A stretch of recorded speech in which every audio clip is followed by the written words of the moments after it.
अपने दिन की कीजिए शुरुआत अध्यात्म के साथ। देखिए धर्म गंगा कार्यक्रम प्रत्येक दिन सुबह 9 बजे नए एपिसोड में नई जानकारी और प्रसंगों के साथ होंगी अध्यात्म की बात। पेश है धर्म गंगा कार्यक्रम। नमस्कार, सुप्रभात, जय श्री राधे। मैं दिलजीत एक बार फिर आपके साथ उपस्थित हूँ धर्मगंगा कार्यक्रम में। और जैसा कि हम जानते हैं कि आज शुक्रवार है और धर्मगंगा कार्यक्रम में हर दिन नए प्रसंगों के साथ सनातन धर्म से जुड़ी विभिन्न विषयों पर चर्चा होती आ रही है।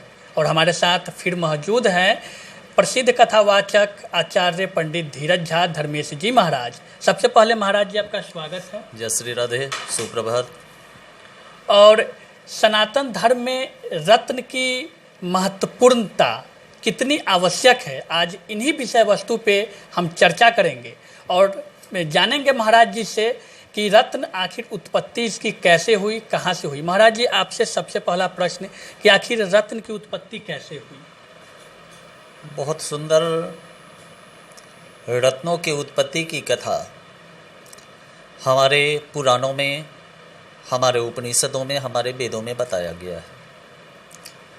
मूलतः जैसे भगवान शंकर के नेत्रों के अश्रु से रुद्राक्ष की उत्पत्ति हुई, वैसे ही भगवान विष्णु के पैर के स्पर्श से ये रत्नों की उत्पत्ति हुई। इसकी पौराणिक एक कथा है, बहुत लंबी कथा में तो मैं नहीं जाऊंगा, परंतु उस कथा का सारांश ये है, जो गुरुदेव से यज्ञोपवीत होने के पश्चात भगवान वामन राजा बलि के दरबार में पहुंचे। राजा बलि सोमा यज्ञ कर रहा था। 3 पग साधना के लिए भूमि मांगकर भगवान वामन ने, लंबी कथा है लेकिन कथा का सार मैं कह रहा हूं, भगवान वामन ने अपना विशाल स्वरूप धारण किया और पहले पैर में धरती से आकाश तक, दूसरे में पाताल तक और तीसरे पैर के लिए उन्होंने पूछा, बता बलि मैं तीसरा पैर कहाँ रखूं। तो भगवान वामन को पैर रखने के लिए बाली की अर्धांगिनी ने कहा, महाराज इसके पीठ पे आप अपने पैर को बिराजिए। भगवान उस समय अपने विकराल स्वरूप में थे, वैसा स्वरूप भगवान विष्णु ने कभी धारण नहीं किया। भगवान विष्णु का पूरे शरीर तेजोमय था। आकाश में 56 कोटि देवी देवता और 88,000 संतगण सब भगवान विष्णु को नमन कर रहे थे, अपने शब्दों में स्तुति कर रहे थे। भगवान विष्णु का पैर जैसे ही राजा बलि के शरीर पे स्पर्श हुआ, राजा बलि का पूरा शरीर रत्नमय हो गया। राजा बलि के शरीर से ही रत्नों की उत्पत्ति हुई। तत्पश्चात रत्न जगत प्रसिद्ध हुआ। रत्नों की किसी न किसी रूप में उपयोगिता संसार में जितने प्राणी हैं उनके जीवन में अवश्य रत्न की उपयोगिता है। किसी न किसी रूप में उसका वे इस्तेमाल कर रहे हैं, उसका वे उपयोग कर रहे हैं। तो भगवान विष्णु के पैर के स्पर्श से और राजा बलि के शरीर से रत्न का प्रादुर्भाव हुआ, रत्न का जन्म हुआ। तो जैसा कि महाराज जी ने बताया कि रत्न की उत्पत्ति भगवान विष्णु के पैर से हुई है। और महाराज जी आपसे मेरा प्रश्न कि रत्न कितने प्रकार की होती है। देखिए, मूलतः मुख्य रत्नों की श्रेणी में माणिक, पन्ना, पुष्पराग, नीलम, प्रवाल, हीरा इत्यादि मूलतः रत्न है। वैसे कुछ ऐसे भी रत्न हैं जो अलग से प्राप्त होते हैं, जैसे समुद्र से सीप के अंदर, शंख के अंदर, केले के फूल के अंदर, बांस के अंदर मोती की उत्पत्ति होती है, मोती वहाँ से प्राप्त होता है।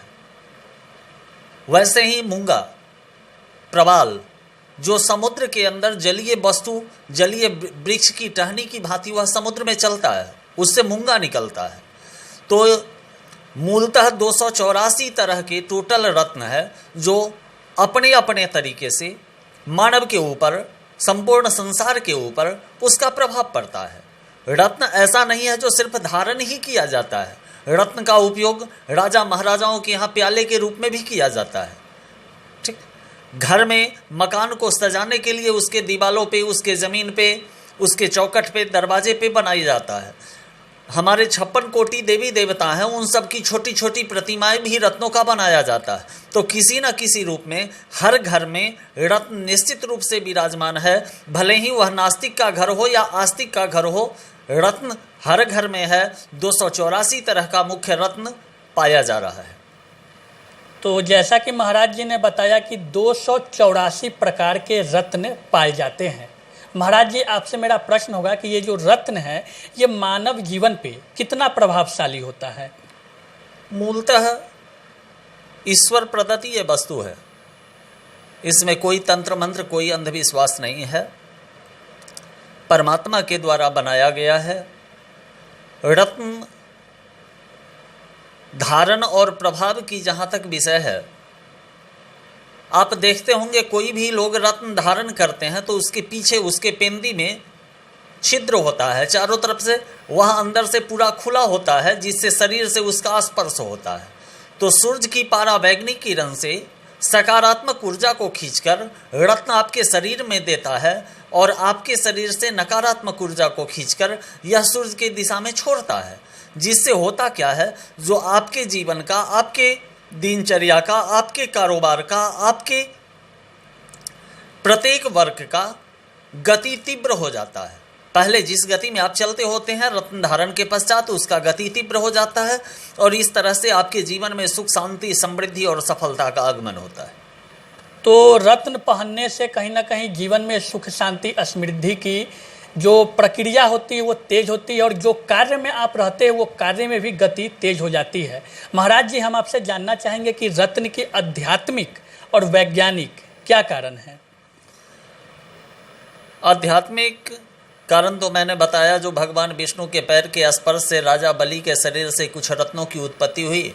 कुछ रत्नों की उत्पत्ति केले से, बांस से, मछली से, सीप से, शंख से, मोती की उत्पत्ति हुई। समुद्र से, जलीय वृक्ष की टहनी से, प्रवाल मूंगे की उत्पत्ति हुई। ये आध्यात्मिक कारण हुआ। जो भगवान विष्णु ने जिसको स्पर्श किया उसके अनुरूप वह दिव्य बन गया, वह तेजोमय बन गया, वह रत्नमय बन गया। वैज्ञानिक कारण, वैज्ञानिकों ने शोध करके, इस पे रिसर्च करके ये पाया, जो सूर्य जैसे आकाशमंडल में 9 ग्रह हैं, नवग्रह, वैसे ही पृथ्वी के अंदर जो ये रत्न है, नीलम, पन्ना, पुष्पराग, माणिक्य, गोमेद, प्रवाल, मोती, इस तरह से जो रत्न हमारे यहाँ पाए जा रहे हैं, सूर्य के नवग्रह के किरण से जो नकारात्मक ऊर्जाएं निकलती है और ये रत्न के अंदर जो सकारात्मक ऊर्जाएं निकलती है, दोनों को अगर ग्रहियों के आधार पे, कुंडली के आधार पे, एस्ट्रोलॉजर के आधार पे अगर एक जगह संयोग बनाकर सही तरीके से किसी को भी धारण कराया जाए तो उसके जीवन का नकारात्मकता नष्ट होता है और सकारात्मकता प्रारंभ होता है। ये संकेत बताता है, इसलिए हर कोई धारण करते हैं। सामान्य लोग भी धारण कर सकते हैं, लेकिन जैसा महाराज जी ने बताया कि कुंडली और ग्रह के अनुसार 284 रत्न जो होती है, उनमें से जो रत्न उनके लिए उपयोगिता हो वही रत्न को वो धारण करते हैं। अब हम महाराज जी से जानेंगे कि रत्न धारण करने की क्या कोई उम्र, सीमा अवधि होती है क्या? मूलतः रत्न धारण की जो प्रक्रिया है, नवग्रह से संबंधित जो 9 रत्न है, आगे मैं विस्तार से उस पर चर्चा करूंगा। हमारे ज्योतिषीय शास्त्र के हिसाब से कम जैसे मोती, मूंगा इत्यादि को छोड़कर कम से कम 15 वर्ष के पश्चात, 15 और 18 वर्ष के बीच की अवस्था में जितने भी रत्न हैं उसको धारण किया जा सकता है। उपरत्न, मैं आगे विस्तार से इसके बारे में प्रकाश डालूंगा। उपरत्न जो होते हैं वह किसी भी उम्र में, किसी भी अवस्था में धारण किया जा सकता है, परंतु ध्यान है, जब भी रत्न आप धारण करें तो यह जितना अच्छा लाभ देता है उतना ही अच्छा नुकसान भी देता है। किसी अच्छे ज्ञानी ज्योतिष या पौमिष्ट से सलाह लेकर ही रत्न धारण करें, अन्यथा फायदे की अपेक्षा नुकसान भी हो सकता है। रत्न की प्रतिमाएं भी घर में किसी वास्तु वाले से संपर्क करके अगर आवश्यकता हो तो रखें, अन्यथा मत रखें। रत्न कहीं भी वैसे जगह से रत्न प्राप्त करें जहां प्रामाणिक और पारदर्शिता के साथ शुद्ध रत्न हो, तभी काम करेगा, क्योंकि आजकल चलते फिरते तरह तरह के रत्न मार्केट में पाए जा रहे हैं। जैसा कि महाराज जी ने बताया कि रत्न लाभकारी के साथ साथ विनाशकारी भी होती है, और प्रमाणिक रत्न को पहनने से ही उसका फायदा उन लोगों को होती है जो रत्न को धारण करते हैं। आप हमारे साथ बने रहें धर्मगंगा कार्यक्रम में।